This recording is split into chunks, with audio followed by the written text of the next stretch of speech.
Okay, यहाँ पे tensor flow के को यूज करते हुए हम डीप लर्निंग का पहला प्रोजेक्ट करेंगे। दैट इज प्रोजेक्ट, और प्रोजेक्ट के अंदर एक्सरसाइज प्रोजेक्ट करेंगे। सॉल्यूशन मैं आपके साथ शेयर भी कर देता हूँ। अब हमारे साथ सबसे पहले हमने करना क्या, हमने करना ये है कि लेट सपोज हमने डेटा को लोड करना है। अब डेटा को लोड करने के लिए हमारे पास आ, जो डेटा है वो बैंक ऑथेंटिकेशन डेटा सेट है, जो कि मैंने आपके साथ शेयर किया हुआ है। अब इस डेटा के अंदर हमने note bank note was authentication. अब इसके अंदर हमारा टास्क ये है to sort task to perfectly suited for neural network and deep learning just followed in intersection।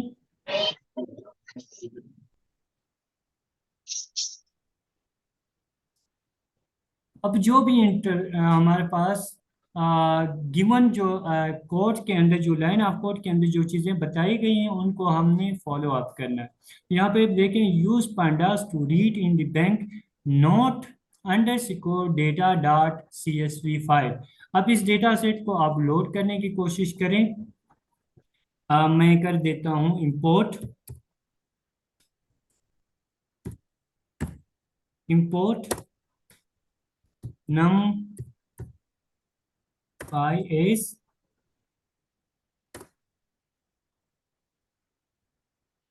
np।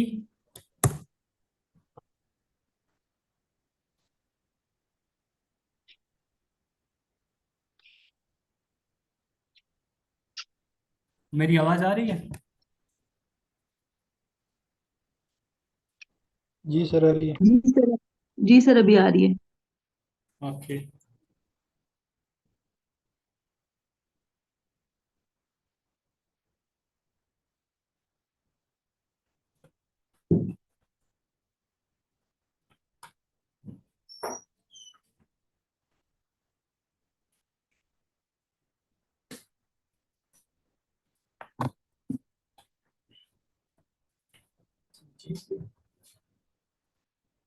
आप एक दफा इस प्रोजेक्ट को गो थ्रू हो जाए। मैं जब सॉल्यूशन आपके साथ शेयर कर दूंगा तो आपको फिर इजी हो जाएगा, ठीक है। फर्स्ट के अंदर हमने डेटा को लोड करना है, फिर उसके बाद डेटा को चेक करना है। जब डेटा को चेक करेंगे तो यहाँ पे देखें, इमेज, यानी इमेज वेरिएबल है, इमेज क्यू है, ये सारी चीजें ऊपर बताई गई हैं। व्हाट इज दिस, इसके बारे में हमें बताया गया variance of wavelet transform image, continuous और सिक्यूनेस। और दूसरा हमारे पास किटोसिस है, इंट्रोपी है, क्लास है। ये सारी की सारी चीज़ें बताई गई हैं कि हमारे पास कौन कौन से वेरिएबल्स जो हैं वो क्या, किस चीज़ को रिप्रेजेंट करें। जब हमने डेटा को लोड किया तो हमारे पास डेटा कुछ इस तरह से आया। इस डेटा को ईडीए करेंगे। ईडीए के लिए उसने कहा आपकी सी बोन एंड मैटप्लॉटलिब को आपने व्यू करना है। फिर उसकी क्लास को देखेंगे तो हमारे पास दो क्लासेस हैं, एक जीरो एक वन। अब ऑथेंटिकेशन के लिए वन वर्सेस फेक जो है वो जीरो। अब लेट सपोज ऑथेंटिकेशन हुई है तो वो वन है, जिनके ऑथेंटिकेशन नहीं हुई है तो वो हमारे पास जीरो है। तो यहाँ पे देखें डेटा सेट जो है वो हमारे पास अवेलेबल है, यानी जीरो के ऊपर ब्लू वाले हैं, वन के ऊपर जो है वो हमारे पास येलो के हैं। तो अनऑथेंटिकेशन जो डेटा सेट के अंदर अवेलेबल है वो ज्यादा है। तो सो उस डेटा को हमने देखा तो ये देखें, दो क्लासेस हैं हमारे pass on the basis of authentication and not authentication. उन फीचर्स सर को, ये बैंक डेटा है या? जी जी, बैंक, ये हमारे पास बैंक का डेटा है, उसके अंदर ऑथेंटिकेशन एक प्रॉब्लम है कि कौन से ऐसे लोग हैं जिन्होंने ऑथेंटिकेशन की हैं, कौन से ऐसे लोग हैं जिन्होंने ऑथेंटिकेशन नहीं की हैं। बात समझ आई? Like this one, bank authentication data set. As you get in my point?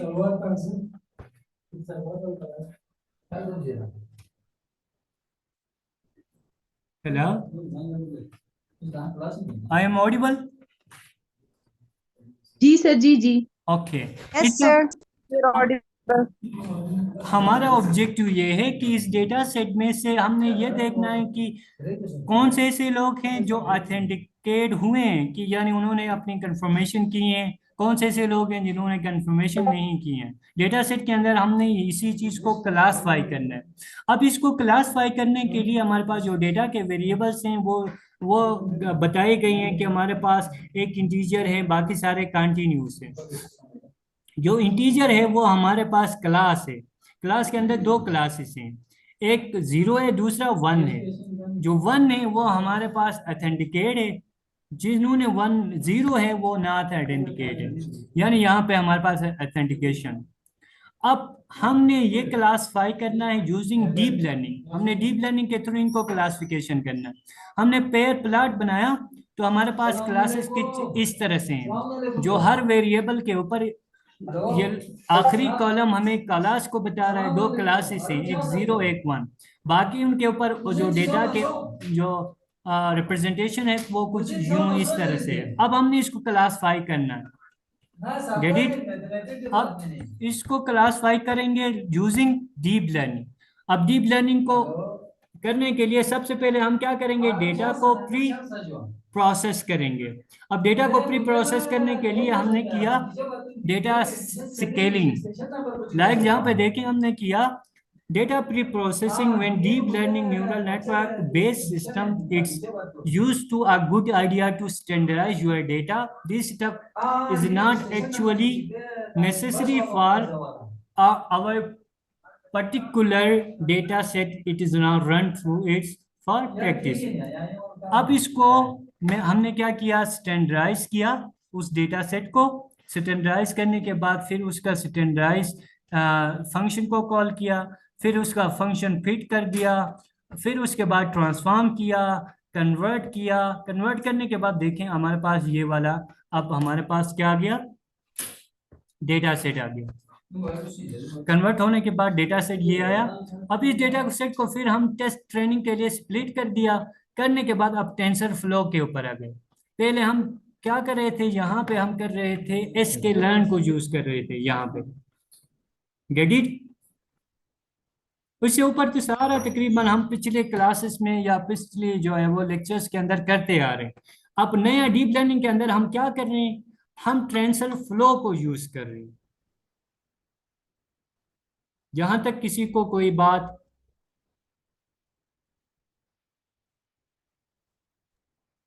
No sir, we are with you. Okay.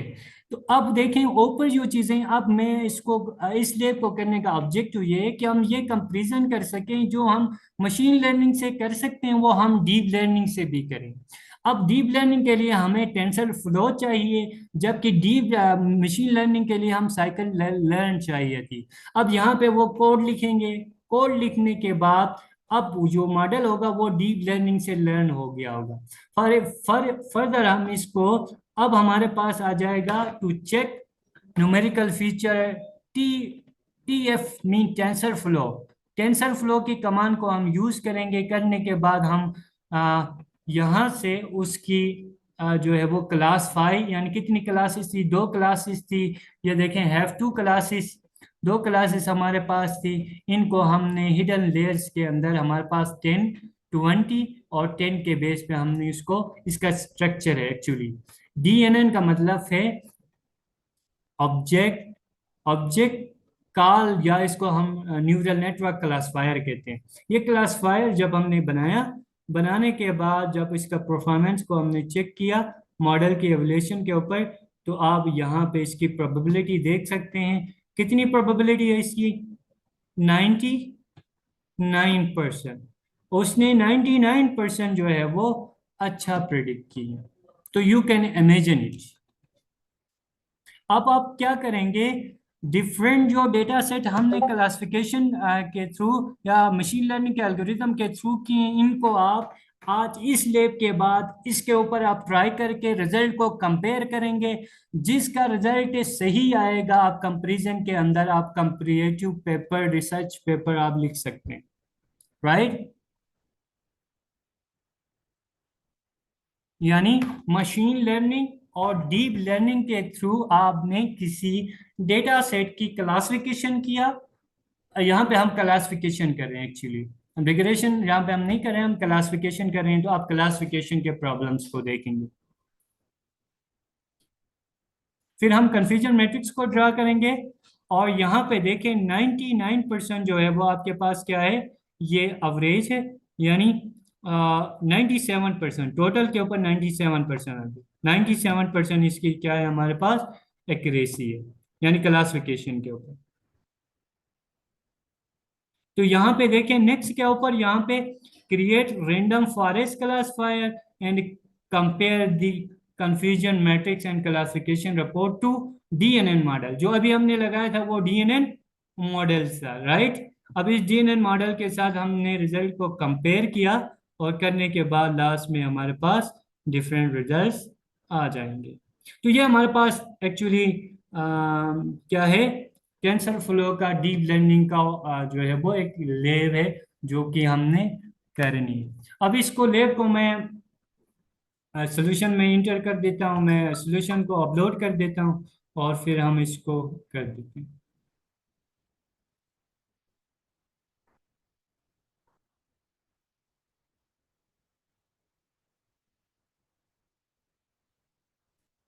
यहाँ तक मेरे साथ हैं? Yes sir. ओके, ठीक हो गया फिर।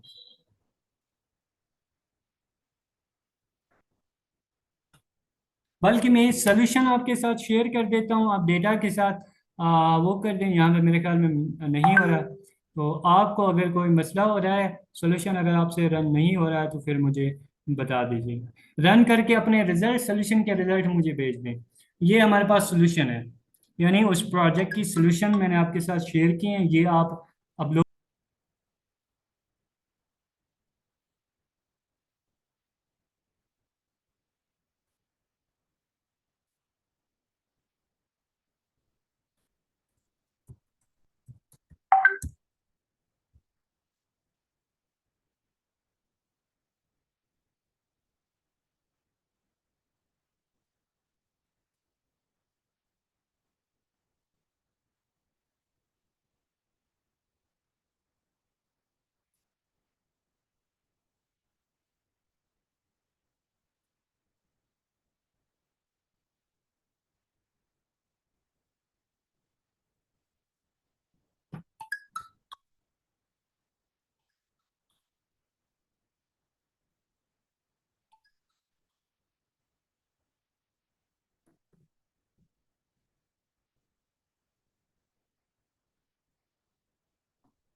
डेटा सेट सबको मिल चुका है, लेब्स भी।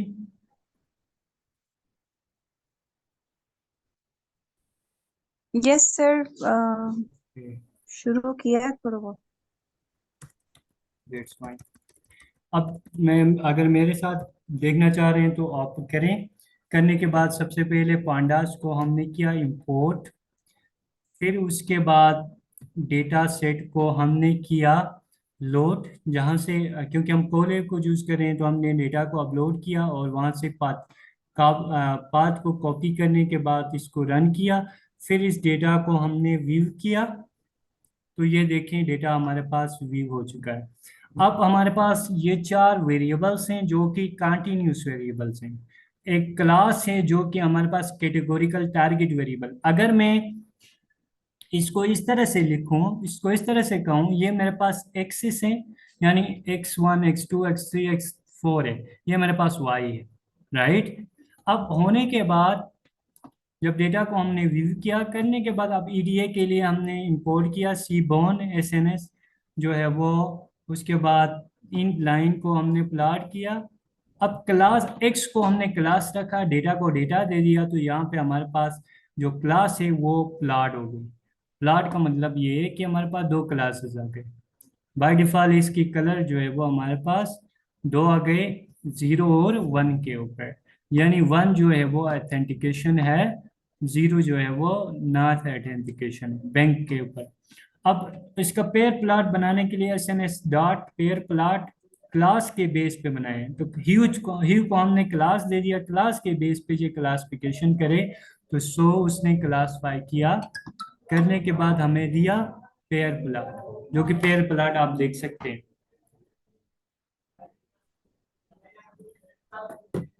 ये पेयर प्लॉट हमारे पास अवेलेबल है।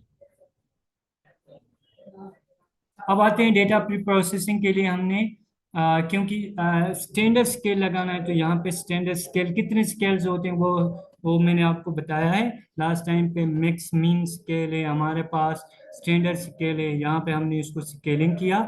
यानी डेटा को प्री प्रोसेस के लिए स्केलिंग की फंक्शन, फिर स्केलिंग की फंक्शन को कॉल किया, फिर यहाँ पे स्केलिंग की फंक्शन यानी एक्स के अलावा एक्स को हमने ड्रॉप किया, क्योंकि एक्स हमारे पास वाई है, क्लास हमारे पास वाई है, वाई के अलावा हमने इसको ट्रांसफॉर्म किया था। तो यहाँ पे हमने इसको ड्रॉप किया, बाकी इसकी फिर डेटा के ऊपर ये अब ट्रांसफॉर्म होगी। होने के बाद अब क्लास के अलावा हमने उसको स्केल्ड जो फीचर थे वो बनाए। फिर इन स्केल्ड फीचर को हमने वीव किया। अब वीव किया तो हमारे पास ये स्केल्ड वैल्यू आ गई, यानी स्टैंडर्डाइज होने के बाद ये डेटा सेट बना। क्लास जो है वो यहाँ पे नहीं है, क्योंकि हमने इसको रिमूव किया। अब डेटा को हमने किया एक्स, एक्स जो है वो डेटा बनाया, इसमें से वाई को हमने क्लास बनाया। मीन एक्सेस वो जो मैं बता रहा था एक्सेस आ गई, और दूसरा वाई मेरे पास वाई थी। सो यहाँ पे डेटा को स्प्लिट किया जो sklearn वाली लाइब्रेरी से, फिर ट्रेन टेस्ट स्प्लिट कर दिया। जब ट्रेन टेस्ट स्प्लिट के बाद फिर मॉडल लगाते वक्त मैंने टेंसर फ्लो को इंपोर्ट किया। टेंसर फ्लो इंपोर्ट हो गया सबके यहाँ। अब देखिए मेरे यहाँ टेंसर फ्लो इंपोर्ट हो गया। Import TensorFlow as TF. सबके यहाँ टेंसर फ्लो हो गई है कि नहीं?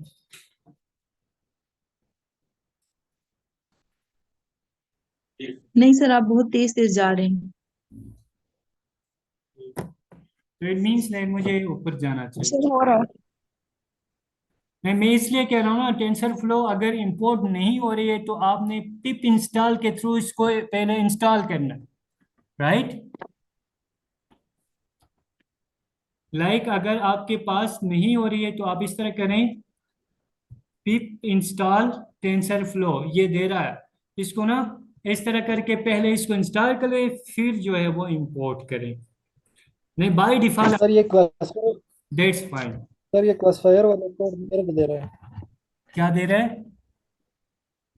एरर हो रहा है सर क्लासिफायर वाले कोड में, TensorFlow has no attribute अच्छा ओके, मैं चेक कर रहा कह हूँ। रहा है सर। अब इसको मैंने रन कर दिया, तो देखें कॉलम्स के नेम आ गए मेरे पास। अब इसके बाद मैंने कर दिया इसको, इसके नेम को मैंने चेंज कर दिया, ठीक है? यानी इमेज वर्ड कहा, और इसको इस तरह से टेंसर फ्लो के ऊपर इसकी न्यूमेरिकल को मैंने चेंज। यहाँ पे एरर आ रहा था आपका?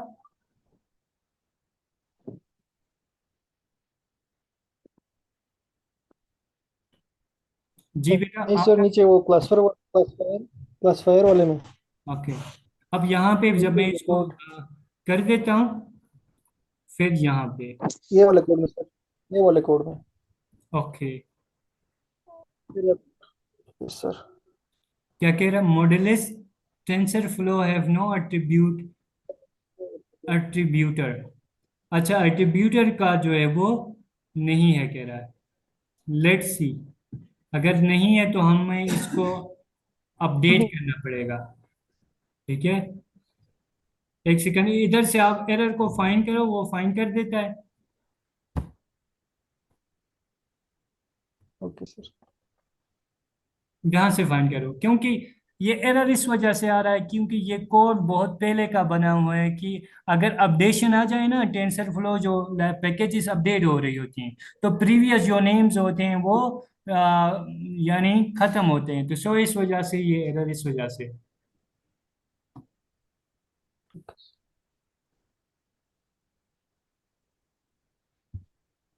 ये अपडेट कर दें, अपडेट करें तो ये हो जाएगा।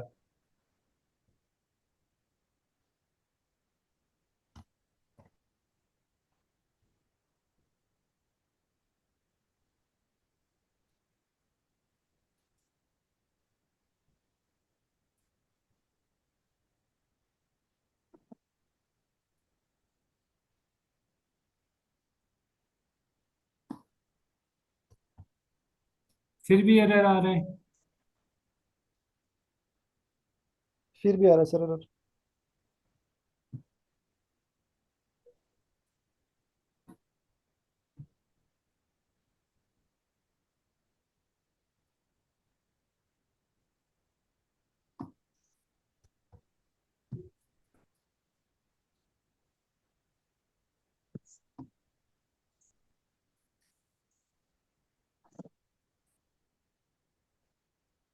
फिर इस पैकेज को हमें इसके पैकेज के जनरल उस पर जाके देखना पड़ेगा। एक सेकंड।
अब इसको ना चेक करें, हो गया किसी का?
आपको शेयर किया था मैं एक प्लेजरिज्म फ्री एसेज लिख के जबरदस्त सा है। तो मैं दो दो टॉपिक्स पे लिख के निकालूंगा। वो उसमें क्या करना पड़ता है, उस वेबसाइट पे जाना पड़ता है। बस खाली लॉगिन था कर दे नहीं तो नहीं ऐसे ही। करके ना उसमें लिखा है लॉगिन कर वो आ जाए। ये उसी में ना, ये प्री मेड वाला इसमें नो तो वहां से ऑनलाइन क्लास है। मतलब बनता है। एक्चुअली आई थिंक इसमें अपडेशन का कोई इशू है। टेंसल डॉट एस्टिमेटर का जो वो है ना, उसको उन्होंने चेंज किया हुआ है यहाँ पे टेंसर फ्लो के ऊपर मैंने देखा। बल्कि ये स्क्रीन आपको शो हो रहा है मेरा? Yes, sir. हाँ, sir. इसमें मैंने ये चीज़ यहाँ पे देखी है, आप देखें। उन्होंने टेंसर फ्लो को यूज़ करके आइरिस डेटा के लिए उन्होंने क्लासिफिकेशन किया हुआ है।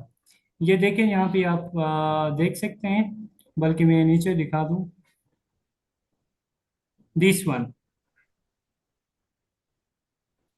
ये जो एस्टिमेटर है ना, एस्टिमेटर, उन्होंने डिफरेंट उसके लिए किया हुआ। TF.estimator DCNN classifier for deep learning model and the multi classification के लिए, जबकि ये वाइड रेंज के लिए है। मीन इन तीनों में से किसी को, let's suppose this one, iris data के लिए उन्होंने इम्प्लीमेंट किया है फॉर द आइरिस एस्टिमेटर। ठीक है, तो आई थिंक यहाँ पे कोई इशू है, इस वजह से जो है ना नहीं हुआ। बाकी अगर इसको भी देखें, ये जो यहाँ पे मैंने ओपन किए हैं, सेम इसकी इम्प्लीमेंटेशन, वो वाली इम्प्लीमेंटेशन, इन इम्प्लीमेंटेशन को मैंने वहाँ पे इम्प्लीमेंटेशन किया हुआ है। इसका कोड भी, बल्कि कोलैब के ऊपर मैं इसको रन कर देता हूँ तो यहाँ से हो जाएगा।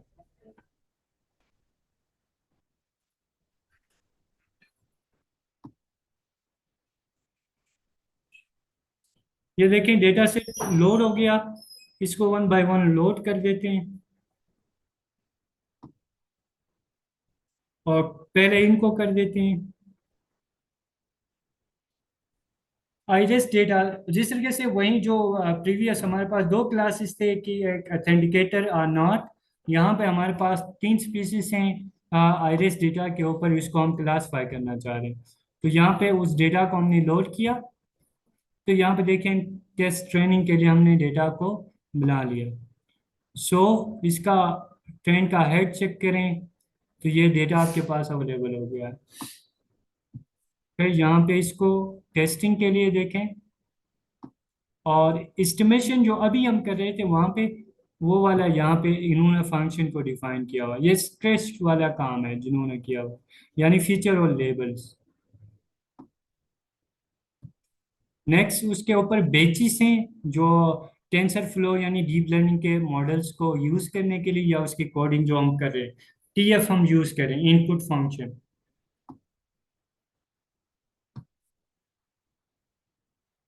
उसके बाद फीचर नेम जो उसको हमने बनाया।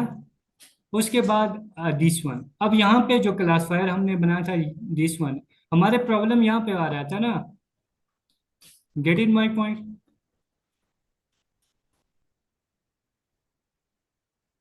अब यहाँ पे इसको रन कर देते हैं, तो देखें यहाँ पे भी प्रॉब्लम आ रहा है। It means there is some issue. ये टेंसर फ्लो की ऑफिशियल साइड है, ठीक है। यहाँ पे भी उसका इशू आ रहा है, तो it means that there is some problem.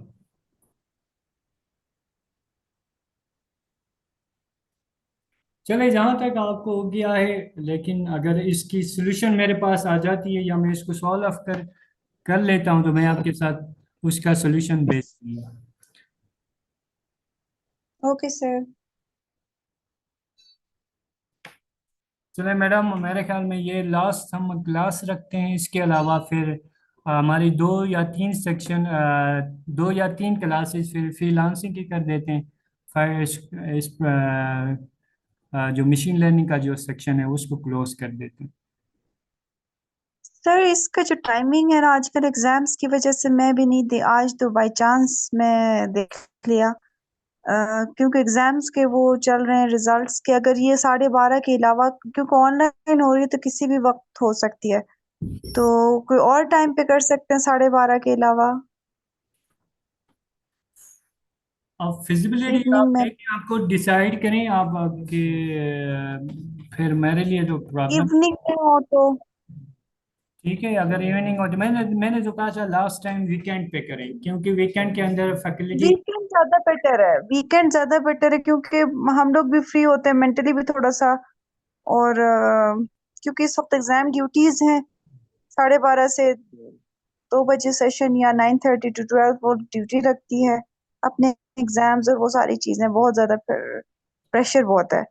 तो कहीं अगर किसी और टाइम पे भी, अगर स्पेशली 12:30 के अलावा टाइम पे हो, तो इवनिंग में हो, रात को हो, या फिर वीकेंड पे हो, तो आप अपनी फिजिबिलिटी देख के फिर ठीक हो गया मैडम, ठीक हो गया। फिर डिसाइड करें ग्रुप के अंदर डिसीजन। हाँ एक्सक्यूज मी, अस्सलाम वालेकुम सर। मेरे ख्याल में पेपर्स अभी तकरीबन एंड हो रहे हैं ना, 10 को तो खत्म है, तो शाम को तो मुश्किल होगा। अभी देखें, बेशक 2 बजे रखें, 2 से 3 रखें, या वो तो मसला नहीं है, लेकिन 12:30 वाले टाइम अगर किसी के लिए फिजिबल हाँ, नहीं है। 2 से 3 ठीक है। मतलब 12:30 वाले में ना अभी हला गुला में ही हो रहे होते हैं कभी, बस शाम 2 का से टाइम फिर 3 बहुत मुश्किल होगा हम सब के लिए मैनेज करना, शाम को फिर 2 घर से में भी 3 काम। ठीक है, 2 से 3 ठीक है। हाँ ठीक हो गया फिर। सर वीकेंड्स का कह रही हूँ, तो वीकेंड्स वाला भी ठीक है अगर वीकेंड पे होता है तो। मेरा स्केड्यूल भी मुझे देखना पड़ेगा क्योंकि क्लासेस में फिर वो फिर उसी हिसाब अब से। अपना स्केड्यूल देखें सर, इस हिसाब से फिर हमें बताएं, तो फिर वो दिन के हिसाब मैं से हम इसलिए कह करेंगे। रहा मुझे तो हूँ कोई इशू नहीं है, 12:30 भी कोई इशू नहीं है। बस इशू तो बस अब ये है कि 1-1:30 बजे भी हो तो ठीक है, ये 12:30 में थोड़ी सी प्रॉब्लम होती रही है।